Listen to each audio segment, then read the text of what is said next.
The debut patch has officially become the most valuable sports card in baseball, and it's only a matter of time before it universally takes over as the card in every sport. Almost all the big one-of-ones were pulled out of Prizm Football already on essentially day one and earlier of the release.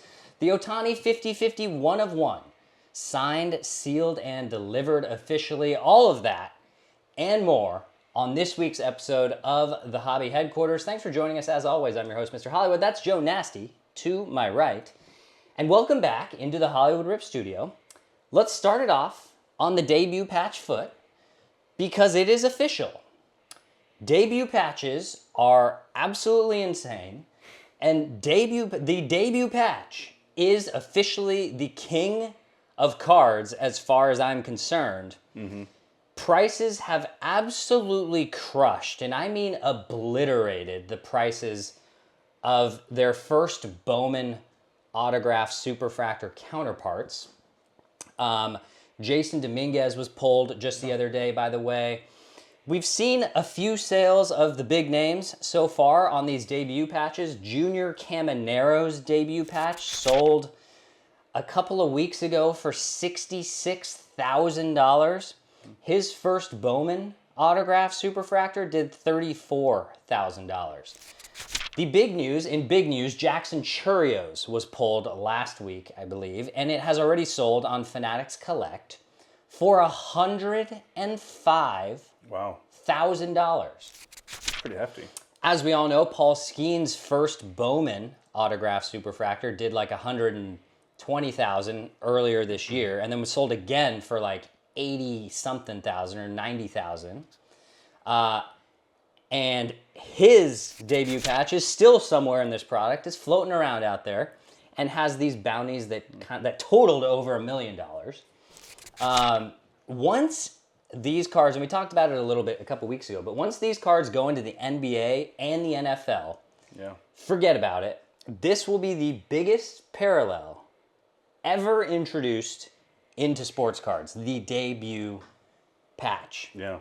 Thoughts on what's been going on with debut patch and how it has clearly leapfrogged the first Bowmans, in my opinion, which I think is about time, right? Yeah. We've talked about it before. First Bowman is like, I don't want to picture someone when they're 16, in all likelihood, in a totally different uniform than they actually end up playing it. Yeah. If I've said it once, I've said it 1,000 times. I'll always err on the side of things that are there on the field of play. And so I'm right there with you. You're a visionary and a genius. If they can get that into the other sports, I think it'll be super cool. The only issue is NBA uniforms are already so busy. Yeah. They had to move the logo to the back to accommodate the advertisements and this, that, whatever. But they'll figure it out. If it can make you money, they'll figure it out. MLS needs to fix their debut patch. It's kind of ugly. Yeah, it is. It's a little too wacky. But at least they're small enough where these aren't like sponsor patches, right? This isn't like having the Guggenheim patch, like this big on your the ADT shoulder. one in Miami. Oh yeah, the ADT one's pretty bad. That one's pretty bad. Yeah, it's cool. It's small. It's sleek. It doesn't really interfere when you're watching a game. Yeah. And then obviously when it comes around to this time of year, whatever you want to call it, it's pretty big. It's a pretty big deal and it's pretty cool. So, yeah, you're a genius. We get it. No. This was not. This was a Topps thing. I know, but like you're saying, it should go to the other sports. I've been saying it should go into the other sports for a long time, and it already is, because it is in Topps Chrome Soccer now. But it is only a matter of time once they get the licenses to football and basketball in the next 2 years. I guarantee you debut patches will be a thing. Gotta do it. In both those sports, and I guarantee you that debut patches will absolutely crush it in both of those sports and become the biggest sports card you can pull of any rookie, period. Yeah, the Wembanyama one would be insane. I mean, yeah, it'd be astronomical. Yeah. Moving to hobby story number 2, Prizm Hobby Football released this past week. And of course, we had some controversy that came with that. There was a breaker. I forget the exact name of the breaker. I'll put the name of the breaker somewhere on the screen for you once I sleuth it out. I just don't remember it off the top of my head. But they posted a video and they broke this product early, before release, and they said something along the lines of like, If you don't tell, I won't tell, or whatever. And of course, in that break... Like it's not on the internet. Yeah. Not like I'm not on the internet or anything. Yeah. And of course, in that break, they hit the Brock Bowers 1/1 Black Finite rookie. One of the biggest hits of the product. Probably the third biggest hit in the product. Yeah. Behind Jaden Daniels and Caleb Williams.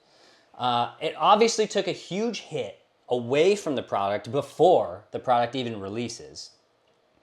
By the way, side note, Caleb Williams' Black Finite 1/1 and his Black Shimmer 1/1 were both pulled on release day. Nice. And Jaden Daniels' Black Shimmer 1/1 was also pulled on release day. So on release day, or even before release day, we lost probably 80% of the biggest cards in the product. Yeah. Some would say, okay, just insane release day, right? Mm-hmm. I have two gripes with this. Number one is there are 63 base parallels of every card this year.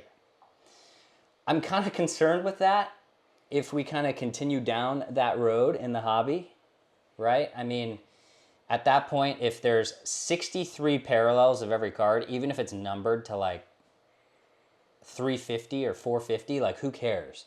At that point, the only ones you want are the ones numbered to like 50 or less, right? So even serial numbered now doesn't seem to really matter unless it's like, at least in the direction we're going, unless it's a low serial number, right? Yeah. But the greater concern is that people with direct accounts from Topps and Panini are still selling their product under the table to people who don't play by the rules and open it before release. Right. Obviously, it needs to stop. It takes the hits out. The manufacturers do not want this to happen, and they have said that they will suspend accounts that they trace back to that are selling them before early. But you know, in my opinion, what would actually hit home is if you're caught breaking it or delivering the product to someone before release, you're just flat out banned, period. Like, you receive zero product for the rest, for a calendar year. Yeah. If that happens. They watered down their product. Like, zero tolerance rule. Right? Mm-hmm. Also, like, if these companies are so concerned about release days and it being on time, like, why don't you just ship it on release day? Why does it have to be available in the store on release day? Like, release it on the website and let people buy it. There's got to be Right? value, right? And like online people having, like, releasing the video also, though. Yeah, right, no, there release is. day. There is. So like that's got to be with it. Look, take it from that guy, and if only there was a real nice show that you could maybe provide that stuff to break it instead. I don't know. Can you think of any type of show that would do that? Nah. Nah. Not any no jerks here that would water down your product. Just a thought. Yeah, it's a moral thing, right? It's kind of a moral. It's a mix of poor business practice, but it's also a moral dilemma. Like, a lot of these people, for lack of a better explanation, are just jackasses that are not playing by the rules, right? That really was a lack of better. Just do the right thing. Just play by the rules. It's not that hard. You will get exponentially more coming your way if you just like hold off for that one day or so. So I've been told. That's what they say. So I've been told. Moving to hobby story number 3. Becket has officially been sold. They were acquired by a company, new parent company called Collectivist Holdings. That's not a real company. No, it is. It is. It even has a little like weird like Scandinavian accent above one In of the this letters. holiday season, you're telling me there's a place called Collectivist for the rest of us? Yeah. Yeah. That's hilarious. Yeah. Collectivist is the parent company of Dragon Shield. Again, that's not real. Dragon Shield. And Southern Hobby Distribution, a very big distributor. That makes sense. It's good to see the Beckett's in new hands, obviously. They're not in the hands of a money launderer anymore, who will go to jail for probably a very long time. But Collectivist, while doing all types of trading cards, does a lot of TCG. They do a lot of Pokemon. They do a lot of Magic. Fresh Blood. I don't even know what Fresh Blood is. Yeah, what? And Yu-Gi-Oh! I know what Yu-Gi-Oh! Is, but I never really followed it. I do. I wonder if this could potentially mean that Beckett is going to take more of a TCG tack into the future, because PSA and SGC are destroying them so badly in terms of sports cards. Maybe like okay, aside from them having to get rid of the 9.5, I think we can all agree Beckett needs to get rid of the 9.5 and start giving out 10s. Like, fine, have a 10 and then have a black label 10. That's the way it should be. But what if Beckett focused on TCG? What if they focused on Pokemon cards? What if they aimed to take out like the CGC market instead of the PSA market? Like CGC, a lot more known for grading Pokemon cards, right? I wonder if this is the beginning of the TCG era for Beckett. Pokemon's hot. I'm telling you, every time I research cards, every week for all the shows we do, it's like Victor Wembanyama, Lamar Jackson, and then it's like Charizard EX. Every single week. Greninja EX. Every single week. I mean, I know that Lamar Jackson is slippery on the football field, but He is. to compare him to a Greninja is a little bit. Oh, Hey, Greninja, Pokemon Pocket. Overpowered card. Hits for 20. Anywhere you want. what if they combine? What if they do like the part? Like we're seeing all these like Monday night, like the Simpsons broadcast. What if they did like the Patrick Mahomes like Machamp, like the ultimate champ on the field? With sometimes. The burden of greatness is too much on me sometimes. I'm not following you on that one. Well, you said Pokemon's so hot right now. Mm-hmm. Obviously, sports cards and memorabilia is hot. Mm-hmm. What if you did like a partnership? Like they had the Simpsons broadcast for the Cowboys Monday night game. Mm-hmm. What if it was like Patrick Mahomes next to a Machamp on a card? I see what you're saying. I see what you're saying. Like a not a combo platter, but like a crossover event. Yeah. I don't know. Yeah, I don't know if Mahomes would be like Machamp. What if they had a picture of Mahomes as a rookie? Well, I'm just saying. Like second greatest of all time. Who's the second greatest Pokemon of all time? Mew. Probably like Pikachu. Charizard's probably the greatest Pokemon of all time. Well, Pikachu hasn't actually won anything. That's true, but neither is Charizard. Neither of them won anything. They're not alive. Well, that's what you think. In our hearts. Yeah. Next year you're going to tell me We're getting off topic. Next year you're going to tell me Santa's not real. Yeah, we're getting off topic. Moving on. Shohei Ohtani's tops now. People have heard Ohtani. People want Charizard talk. Shohei Ohtani's 50-50 tops now 1/1 autograph has officially been claimed. There's a video of it. We'll kind of play it for you so you guys are seeing the video of this guy unboxing it, presumably at Topps. But we take a look at the actual photo of this autograph, and it's not on my screen here. It'll be on the screen for you guys. You'll see it. But you can see there, like, the whole beginning of the autograph is just like flat. It's like half missing. Like, he obviously signed it too fast, did that beginning part of his signature too fast, and it's like partially disappeared on the bottom and light on the top. When it's like a 1/1 card that's this big, I feel like if an athlete does this on a 1/1, I'd be like, yo, dude, Shohei, like, come on, man, sign this again. Like, And then it's not a 1/1. One card? Like, you signed it like that? Like, you're signing one card. I know. You're signing one card, and it significantly affects the value of the card in a lot of instances. Was it at Marlin Stadium, though? When he did it? When he signed it? Was it in the moment, same day? No, of course not. Oh, no? Of course not. I thought it was like... Did you print the card the same day? No. Oh, yeah. Come on. No. That makes more sense. My thought process was like, obviously he has a lot going on. He's like he's a lot going on, but he had to sign like six autographs for that set. I think it was like to 5 and then the 1/1. Maybe Jeff Topps was standing there like talking to him. He's like, oh yeah, totally. Jeff Topps. I feel like Jeff Topps doesn't exist. You don't know Jeff like I do. Apparently I do not know Jeff like you do. But, I mean, quality control? Hello? Sure. I mean, but then if you're asking him to do it again, then it's not a 1/1. Then you don't only have one. Yeah, that's true, but it looks so bad. I would be so irritated. It's the coolest card ever, but I would be so irritated. They don't have Jeff talking to him. Stop with the Jeff Topps. Moving on to a 1952 Topps. Not a Jeff Topps, but a 1952 Topps Mickey Mantle autographed card. Did a record in the past week. It sold. It was a PSA 3, graded a 3 with a 10 on the autograph, but it sold for $793,000 on golden.com. Oh, yeah. Obviously, as you saw in the photo, that's a record for any autographed vintage card, I believe, of Mantle's. It's interesting how before you didn't want an autograph on a card that wasn't supposed to have it. And a lot of people are purists, right? If it's a 1 of 1 and it's not supposed to have an autograph, don't let them autograph it. And I still think that that's kind of the case for the big serial numbered non-autograph parallels because they're just signing over the card. But not for vintage, because vintage was nothing was serial numbered back in the 50s. It was just like, you got to pack your gun right? with this. Yeah, exactly. Everything was a base card. So how do you differentiate a base card aside from the condition of it, like PSA 10, PSA 3? Right. It's a big deal to get one of these signed by one of those players. Like you get a Jackie Robinson card or a Babe Ruth rookie card signed. I mean, that's so cool. And this has been a trend. Jeff Wilson's talked about this a lot, actually, on Sports Card Investor, and I'll give him props on this one. He's absolutely right.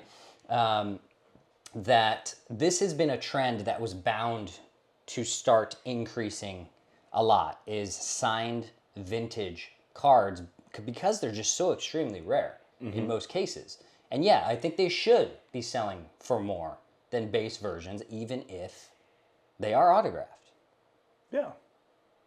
I think it should be more valuable. 100%. Like, what's the deal here? Like, are people worried that the ink is going to, like, ruin or smudge or... No. It's just that's not how the card was supposed to be made. Sure. All those years ago. So you're modifying it. So yeah. So it's if Babe Ruth held a card in his hand, exactly, and then signed it, to me, that's way cooler than someone being like, no, that's not what it was supposed to be. Exactly. When I got my Hubba Bubba in 1947, after World War II, it wasn't supposed to have an autograph. Who cares? If Jackie Robinson touched anything in my possession, let alone signed it, like... Jackie Robinson... Speak of the devil. Touched this piece of paper. So that, to me, is so much... I don't know if you can see that in the glare, but... There we go. Take his word from it. You can take my word for it. That is so much cooler than just because, like, well, actually, wasn't supposed to be like that. Kiss my booty. Yeah, I'm in agreement. I think it's vintage signed. Not supposed to be. Vintage signed that's ridiculous. is the way to go. It really is. It really is, in my opinion. Moving on, 2 more topics. I would take Pee Wee Reese. Topps. There's been a couple really cool Pee Wee Reeses signed to sell in the last year. Topps made a post on Instagram asking you to vote on what the card of the year is from Topps. Wow. And there was 4 different options. Okay. You had the Paul Skeens debut patch. That was option A. Option B was the Shohei Ohtani 50/50 game-used Logo Man autograph 1 of 1 in the 50/50 set, which is coming this week. We'll have it for you guys on the channel probably on Friday. Ooh. Card number 3 was of course, the infamous Olympics triple autograph. That's my choice. Of LeBron, Curry, and Durant. I've actually set up Russian bots to vote for that over and over. Which I still don't think has been found. Really? And then 4th was the Lamine Yamal Topps Chrome Superfractor autograph. That's pretty cool. I believe. Let's see.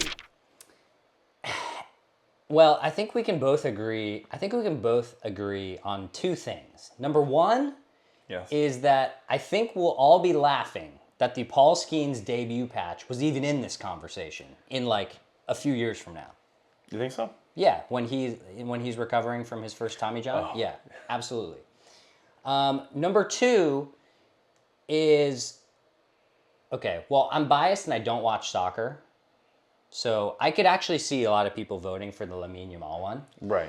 But I think the second thing that we'd agree about is that for the most part, no one gives a shit about the Olympics. Welcome to the dark side. Except for 2 weeks, once every 4 years. So, because of that, I think we can rule out the Olympics auto. Which leaves really one of 2. It's either the Ohtani 50/50 Logo Man 1 of 1 autograph or the Lamine Yamal autograph. And because I don't follow soccer... It has to be 1. I'm going to go with the Ohtani 50/50 1 of 1 autograph, the Logo Man specifically. Your thoughts? Do you think they haven't found the Olympics one because people have stopped trying? I don't know. I know that's not necessarily the case, but like, again, no. Go back to our August episodes. You'll see this piece a lot. I'll just be devil's advocate on this one. Lamine Yamal is pretty darn special. As someone who does follow soccer and watched a decent amount, less than decent amount, Lamine Yamal. But he's probably Barcelona's best player already, which is really saying something. He just came off of an amazing European tournament over the summer, which, again, arguably probably Spain's best player in a championship effort. All of this, he's just 17 years old. He's still got the braces. That, like, we're going to be looking back at these pictures with him in the braces, and it's going to be kind of hilarious. He's unfortunately banged up right now, which maybe takes down the value or your thought process. They had a really tough match against Atletico Madrid yesterday, and he couldn't even suit up because he's hurt. So I hope that doesn't come back as like a sign of things to come for Lamine. As a 17-year-old. As a 17, but like he's played so much, and he played all summer. But he's really special. But yeah, the Ohtani one is historic across. It's both a landmark worldwide event here in baseball. I mean, to me also, it kind of has to be that one. Yeah. I mean, it's truly an international event. So is Lamine Yamal in a lot of ways. It is. Pretty international brand. But let's finish off this week's episode with, of course, our segment, Tops How. Truly our segment. Yeah, exactly. Tops Now / How. And we're going to stay focused on the Juan Soto deal for the most part. I don't know if you guys heard, but Juan Soto obviously wears the number 22, has been wearing it since he was a Washington National. I've heard that. Well, number 22 is not available on the Mets because it is currently being worn by Brett Baty. So apparently, Juan Soto has to buy number 22 from Brett Baty. I really hope that Brett Baty, and I posted this on my Instagram probably yesterday, or on our Instagram yesterday. I hope Brett Baty asks for like $5 million over 15 years for it with an opt-out after the 4th year in case the deal is undervalued, and see how Soto likes his own BS. So what better than a Tops How 1-of-1 card for this week? How about this, Brett Baty? I'd rather get traded than give away 22 to a guy who just made $800 million. Well, Brett, I can guarantee you, as much as I'd love to have that card, if you actually wrote that, I guarantee you'd be traded tomorrow.